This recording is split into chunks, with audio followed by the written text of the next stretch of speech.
E olha, agora a gente volta aqui para falar sobre o noticiário em São Paulo. Vamos chamar a nossa repórter Patrícia Monk, que está em frente ao impostômetro da Associação Comercial de São Paulo, no centro da cidade. Patrícia, quantos brasileiros já pagaram de impostos até agora? Aldo, o impostômetro alcançou hoje e ultrapassou a marca dos 600 bilhões de reais em impostos federais, estaduais e municipais que foram pagos pelos brasileiros desde o dia 1º de janeiro deste ano.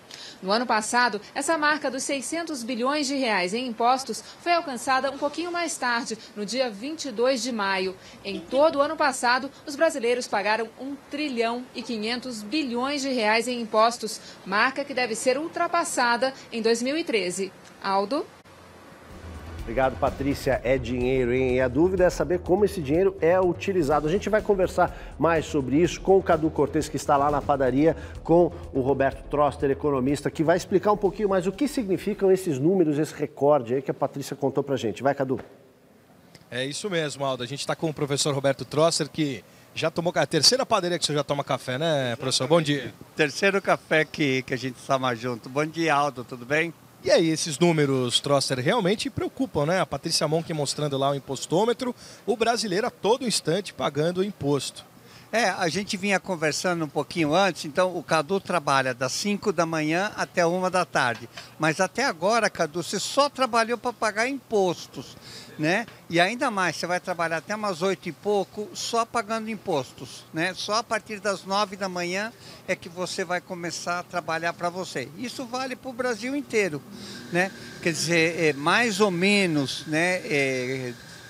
Em cada 10 reais, um pouquinho menos do que 4 reais, você paga de impostos diretos. Fora isso, você tem uma série de impostos invisíveis que não aparecem, quer dizer, o custo de você preencher guia, de você ter contingências, alguns serviços públicos, por exemplo, segurança que você tem que pagar mais, a saúde que você paga e não tem, a aposentadoria que você paga e não tem. Então, em síntese, Cadu, metade do teu dia é para o governo. Por exemplo, o cafezinho que a gente pediu aqui, o cafezinho para a classe, o senhor já tomou um cafezinho, custa R$ 2,80. Quanto mais ou menos é de imposto? Mais ou menos. Depende muito, né? Porque assim, você tem muitos... esse outro problema, você tem milhares e milhares de alíquotas para cada produto, impostos diferentes, são quase 80 impostos diferentes. Mas se você quiser dar um chute desses 2,80, 1,20 mais ou menos é imposto. Que coisa, hein? Pois é. Falando em imposto e falando em custo, cara, a revista The Economist fez uma pesquisa. Em São Paulo, é um dos lugares mais caros do mundo para se ter um carro, professor. O senhor tem carro? Eu tenho carro. Por obrigatoriedade também, né? Não, eu gosto. Gosta? Vamos ver uma matéria que eu fiz, então, sobre essa publicação aí da revista The Economist. Depois a gente volta com o Troster aqui do Papo de Padoca. Vamos lá. Os paulistanos perdem tempo e dinheiro parados nas centenas de quilômetros de congestionamentos todos os dias. Como se isso não bastasse, os custos para comprar e manter um veículo na capital paulista por 3 anos ultrapassam os R$260 mil. A conta é da revista inglesa The Economist. Olha, sai bem caro ter um carro, viu? Só combustível, quase R$600 por mês. Fora a manutenção do carro, mais uns 350, 400 por mês, quase R$1.000. Status, comodidade e deficiência no transporte coletivo. Todos esses seriam motivos suficientes para comprar um carro, um automóvel 0 km, certo?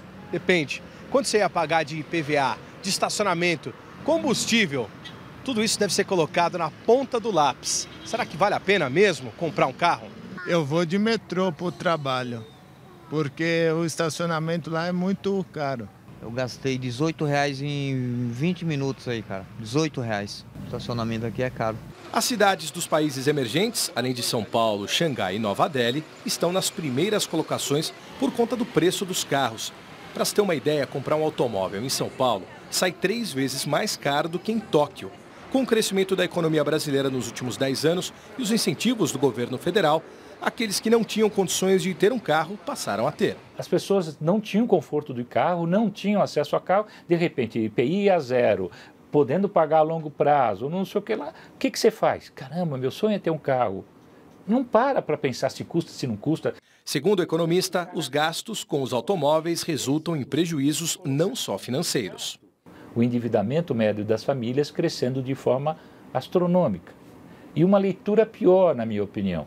Se você pegar os dados do orçamento familiar, que o IBGE publica periodicamente, você vai ver que as famílias gastam mais com carro do que com educação, na média brasileira.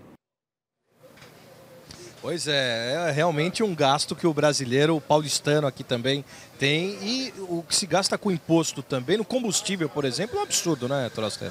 Também é. No caso do carro, quer dizer, uma coisa é o prazer de você ter o carro, o status, esse tipo de coisa. Mas é você fazer uma análise custo-benefício. Minha sogra, por exemplo, ela pegou, fez a conta e viu que saía mais barato para ela andar só de táxi do que ter o carro. E vendeu o carro. Quer dizer, você fazer coisa. Mas combustível é caro, quer dizer, você tem muito imposto no Brasil e você tem dois problemas. Primeiro, você tem imposto ruim, quer dizer, muitas alíquotas, é complexo, quer dizer, deveria ser uma conta simples, ó, quanto que tem de imposto, mas é que impostos diretos e indiretos. Então você tem que simplificar isso. E segundo, você gasta mal o dinheiro, quer dizer, você pagar 40%, números redondos, para ter bons serviços em troca não seria caro, mas o problema é que você paga muito e recebe pouco, e você gasta em coisas que você discute se tem validade ou não. Tá certo. Professor Roberto Troster, mais uma vez, colaborando com a gente aqui nos assuntos de economia no nosso Papo de Padoca. Obrigado mais uma vez, Troster, por madrugar e tomar o café da manhã aqui no Papo com a gente.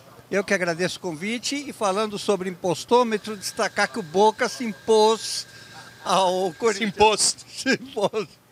Ainda tem essa. Falando em esporte, chegou a hora. Vamos pro Guia do Esporte.